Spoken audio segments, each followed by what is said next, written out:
We want to invite God into all these simple remedies He's given us. So with all these hydrotherapy treatments, we always pray with the patient before we start.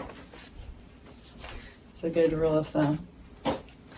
So for general illness prevention, on the second page, the acronym NEWSTART. A lot of us are very familiar with that, with nutrition and exercise, water, sunlight, temperance, air, rest, and trust in God. So to kind of keep all that in mind for trying to prevent getting sick.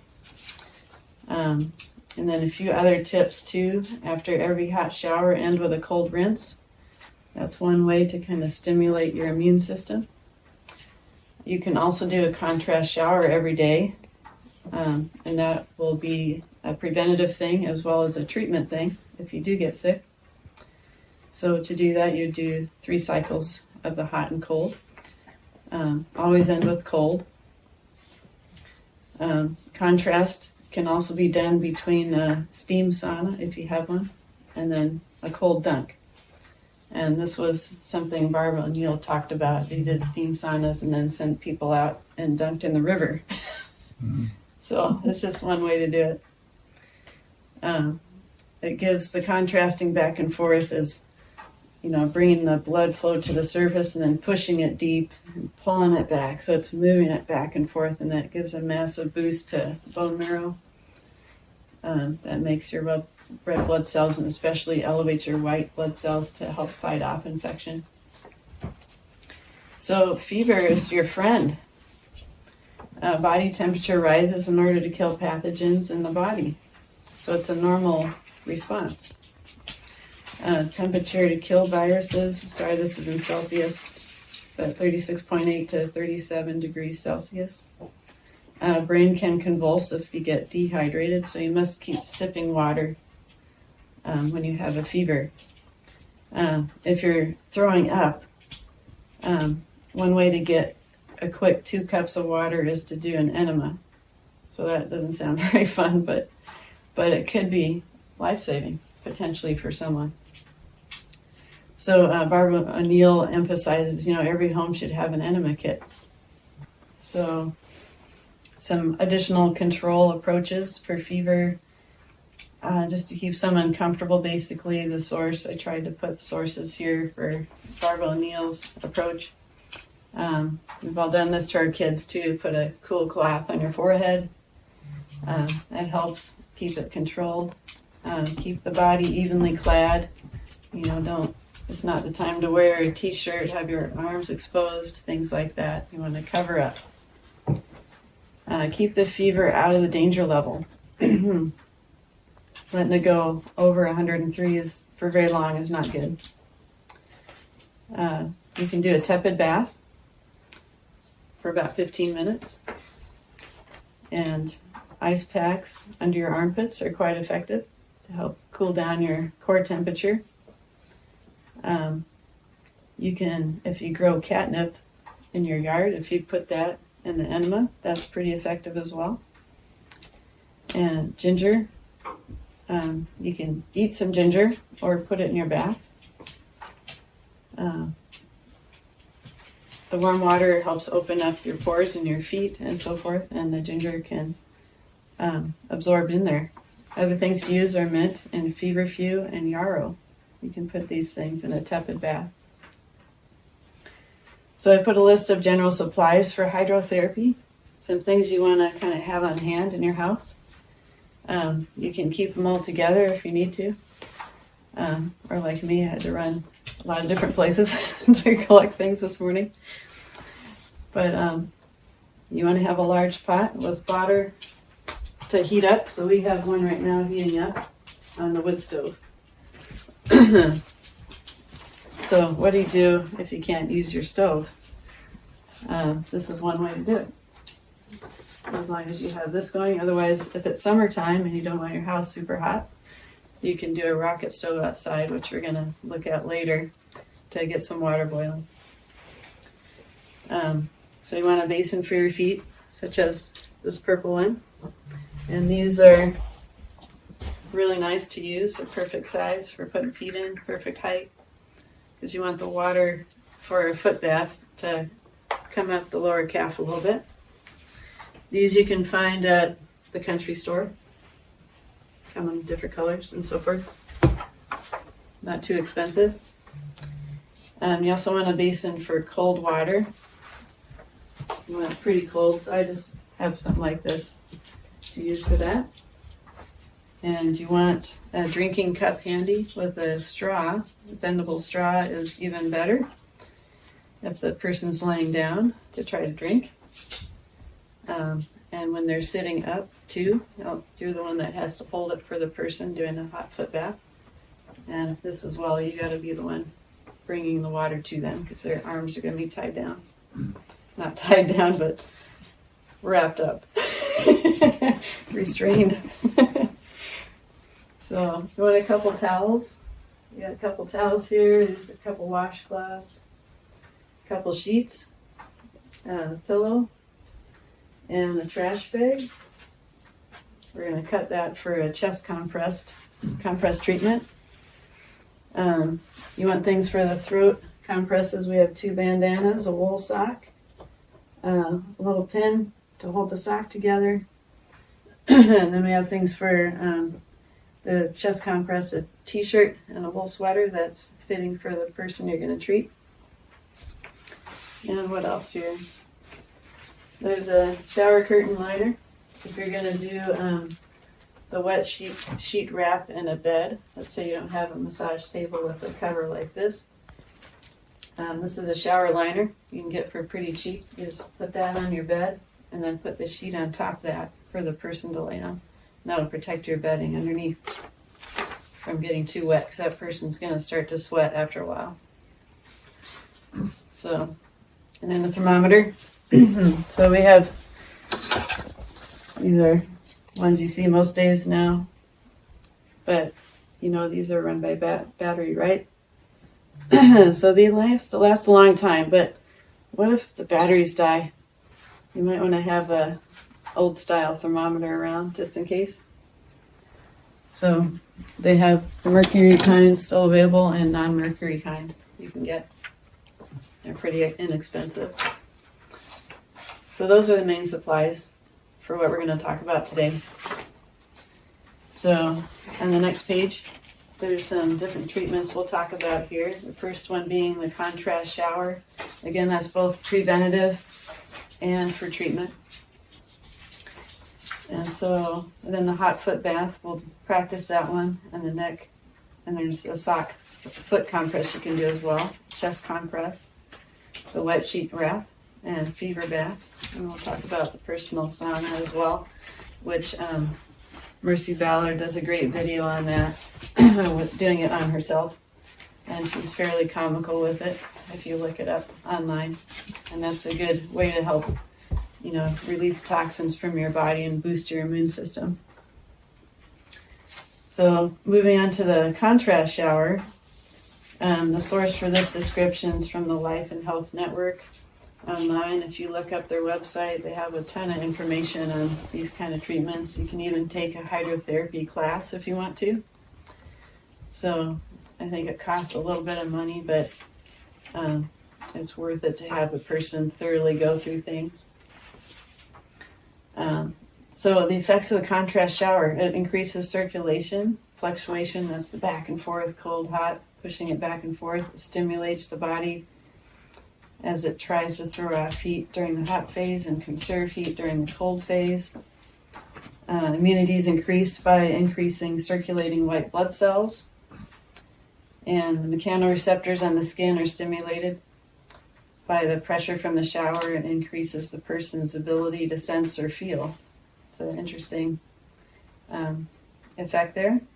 So the indications, if you have congestion of internal organs, if you have a lot of fatigue, it serves as a tonic. It helps tone the skin, prevent soreness after vigorous exercise or work, prevent development of a migraine headache, and prevent onset of respiratory cold or flu, shorten the duration of respiratory cold or flu, and develop better tolerance to cold winter weather. Oh, that's a good one. And it can be indicated for advanced diabetes as well, just to help stimulate circulation because they have trouble with their small vessels distally. So that's a good thing. But you do want to be cautious with advanced diabetes too for the hot part. You don't want to get it too hot or have them get burned and not know it, kind of thing. So the loss in sensation could be a problem with people with peripheral neuropathy. So you want to kind of ask about that with someone to just screen them a little bit. Pregnancy, you want to be cautious with that. Hyperthyroid, be careful with that as well.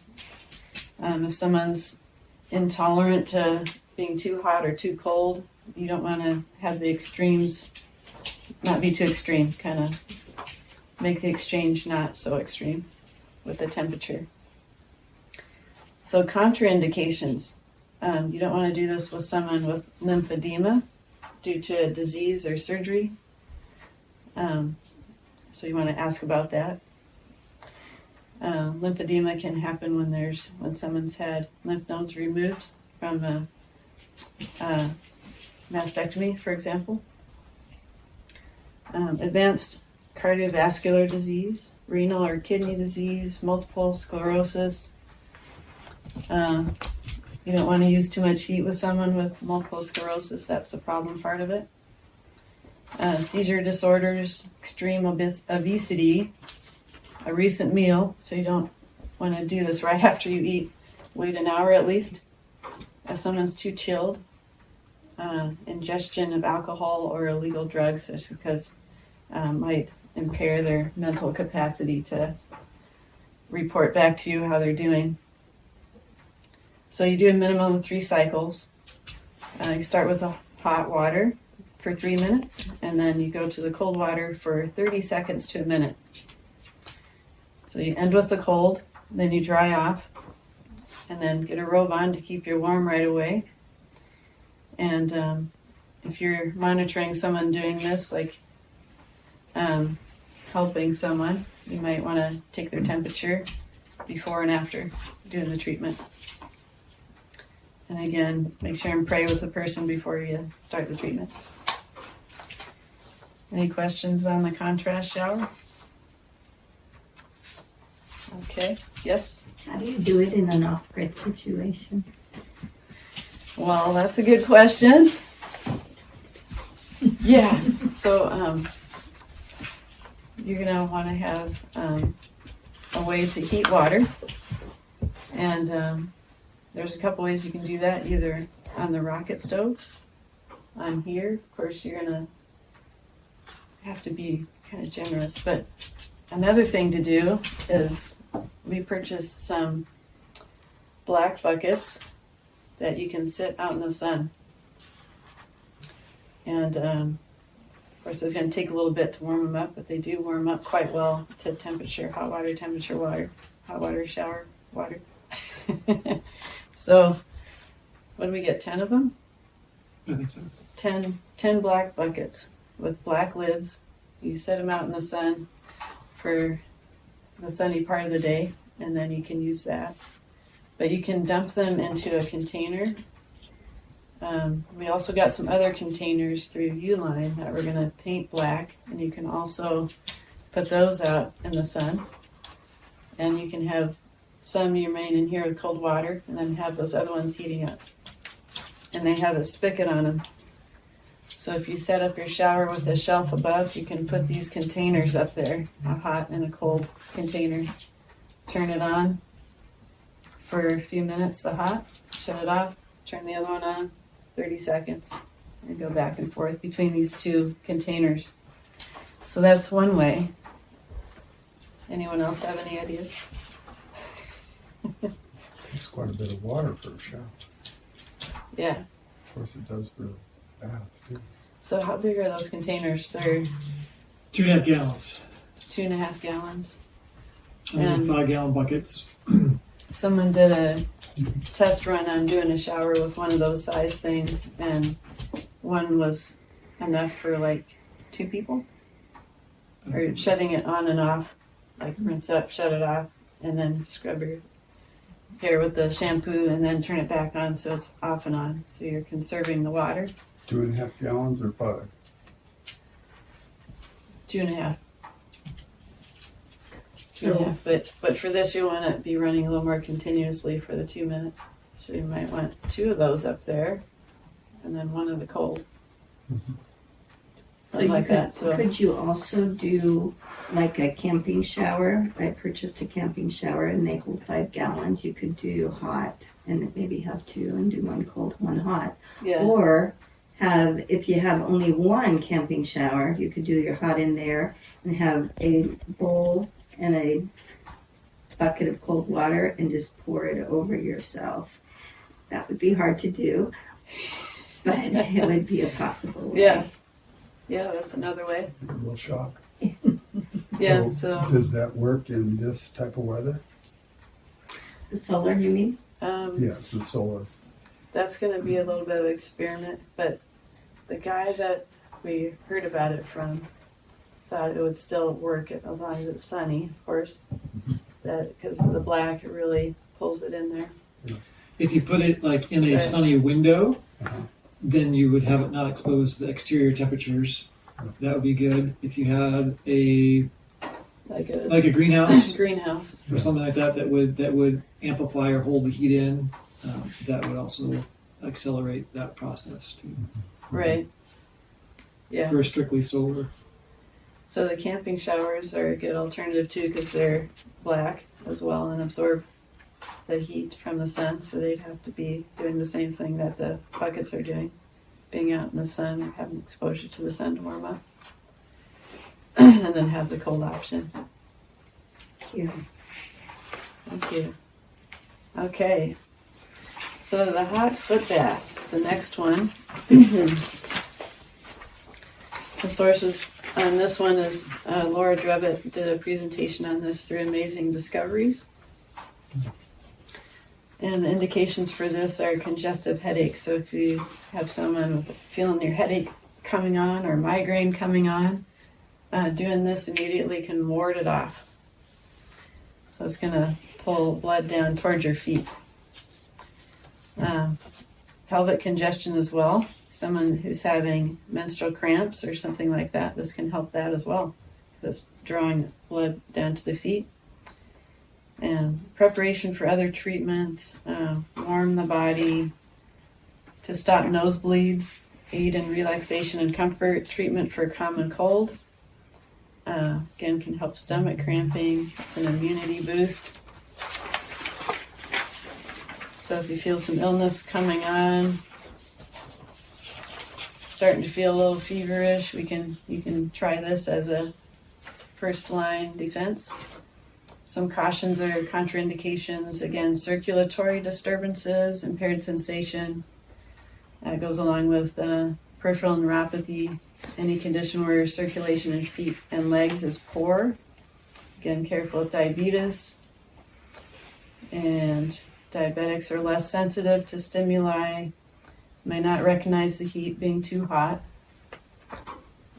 Maybe can do this in a young diabetic who has enough skin sensitivity, but still be very cautious. You don't want to do this in infants that can't tell you if they're too hot or not. If you're elderly and quite debilitated, you probably want to be cautious or skip this one for them as well. And of course, someone who's unconscious, you can't do that. So you want to keep the room warm, and you have a fresh sheet for the start and the end of the treatment, so the patient doesn't get chilled. And then at the end of the treatment, they're going to rest, lay down and rest for half an hour to 1 hour. You can do the hot foot bath laying down in bed. You just have the person's knees bent up and their feet in the bucket.